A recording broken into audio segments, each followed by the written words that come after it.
Zombie Apocalypse.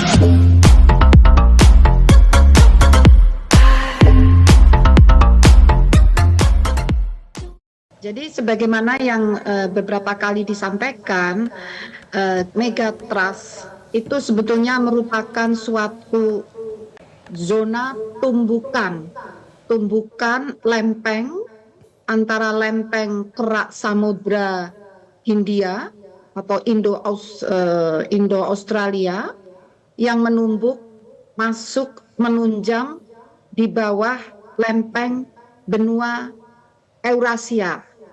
Nah, zona tumbukan ini berada pada kedalaman kurang lebih 40 km ya, 30-40 km. Kalau kita katakan dalam gempa bumi itu kedalaman dangkal, dan karena tumbukan ini dapat mengakibatkan terjadinya patahan naik yang dapat memicu terjadinya guncangan gempa.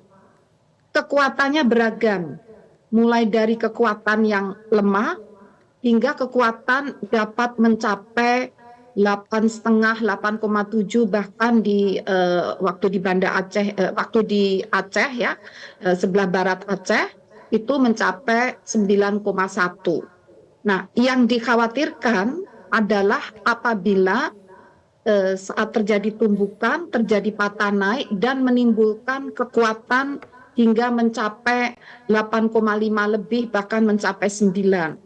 Nah, inilah yang dikhawatirkan juga dapat memicu terjadinya tsunami yang sebagaimana pernah terjadi kurang lebih 20 tahun yang lalu. Dan itulah kenapa di BMKG sejak tahun 2006 hingga 2008 dibangun sistem peringatan dini tsunami atau juga info dini gempa bumi yang disertai dengan sistem peringatan dini tsunami.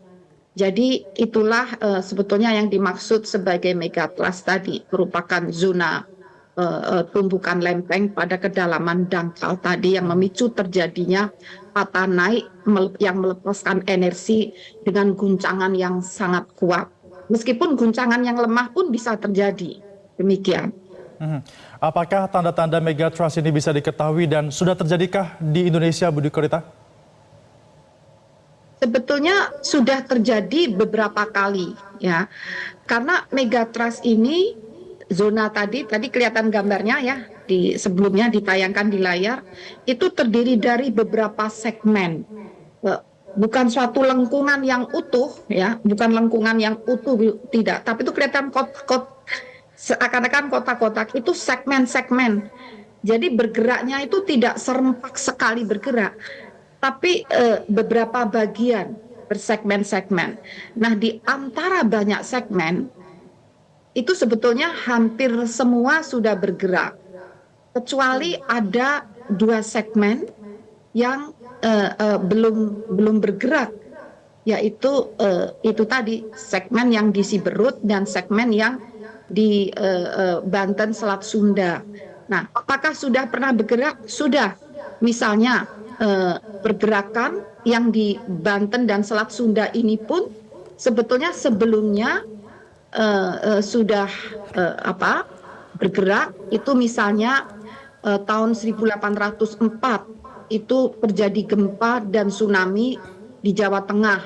Kemudian terjadi juga gempa dan tsunami di Jawa Timur itu tahun 1818. Terjadi gempa dan tsunami di Jawa Timur dan Yogyakarta 1840 dan seterusnya.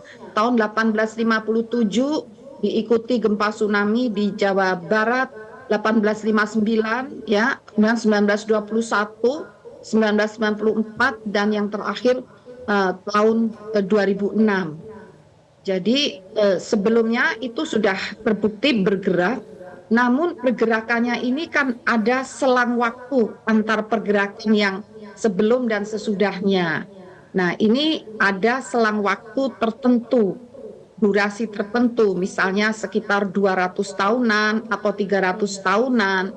Nah, saat ini misalnya yang ada di mana? Di Siberut ini belum bergerak selama selang waktu yang kurang lebih kan terulang lagi. Ini belum bergerak.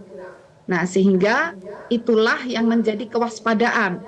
Katakan yang terakhir sudah terjadi misalnya 200 tahun yang lalu atau 260 tahun yang lalu, namun sekarang ini sudah masuk ke 260, belum bergerak, sehingga kita waspada, belajar dari data untuk bersiap-siap, bukan untuk menakut-nakuti, karena ini sebetulnya bukan informasi yang baru. Info ini sudah banyak kali disampaikan oleh para ilmuwan atau pakar gempa bumi, sebagaimana yang sudah disampaikan oleh pakar-pakar dunia lainnya seperti di Jepang. Tujuannya bukan menakut-nakuti, tapi tujuannya adalah untuk persiapan, kesiapsiagaan untuk mitigasi. Demikian. Baik, Bu Dwi Korita, lantas apa langkah mitigasi yang akan dilakukan oleh BMKG? Jadi seperti tadi ya, misalnya yang belum bergerak itu, yang sudah saatnya bergerak tetapi belum bergerak itu terutama diidentifikasi adalah Megatrust Mentawai. Megatrust Mentawai yang tadi saya katakan Pak, melewati Siberut tadi ya, nih Mentawai, yaitu di situ ada Siberut ya. Nah, kemudian juga Megatrust Selat Sunda yang sebetulnya sudah mulai periode ulangnya tapi belum bergerak. Jadi kita nomor satu mengidentifikasikan. Kemudian BMKG bekerja sama dengan berbagai pihak ya. Ini terutama para ilmuwan gempa bumi, misalnya ada konsorsium gempa bumi dan tsunami nasional di Indonesia. Itu pakar-pakar tadi, kami melakukan kajian bersama. Jadi kemudian perlu kita ketahui langkahnya itu ada dua hal. Pertama secara teknis ya, secara teknis. Kemudian yang kedua adalah langkah secara sosial budaya. Nah, secara teknis kami menguatkan observasi, monitoring. Jadi setiap gerakan di zona megatrust terus kami deteksi, dan sebetulnya sudah ada gejala gerakan tapi kekuatannya masih sangat lemah. Jadi belum kekuatan yang katakanlah mencapai 8 lebih.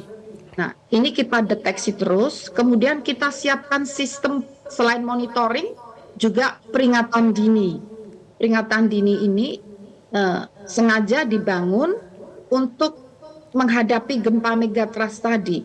Sehingga apabila gempa itu terjadi, kemudian kita bisa memprediksi apakah akan diikuti tsunami atau tidak. Nah, biasanya diikuti tsunami tergantung posisinya di mana. Misalnya yang di Mentawai, untuk pulau terdekat dengan megatrust, itu tsunami bisa dalam waktu hanya beberapa menit, yang kurang dari 10 menit.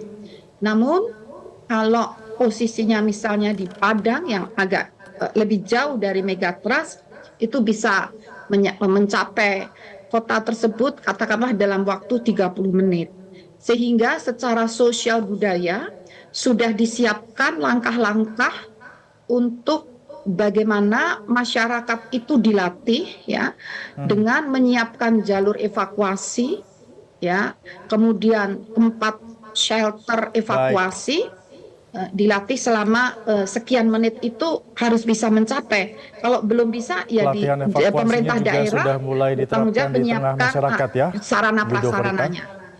Baik, kita harapkan agar hal ini bisa menjadi mitigasi, bukan hanya sekedar menakut-nakuti bagi masyarakat, tapi juga masyarakat bisa bersiap untuk dapat menghadapi ini. Terima kasih Kepala BMKG Dwi Korita Karnawati sudah bergabung bersama kami dalam Metro Pagi Prime Time. Jelajahi cara baru mendapatkan informasi.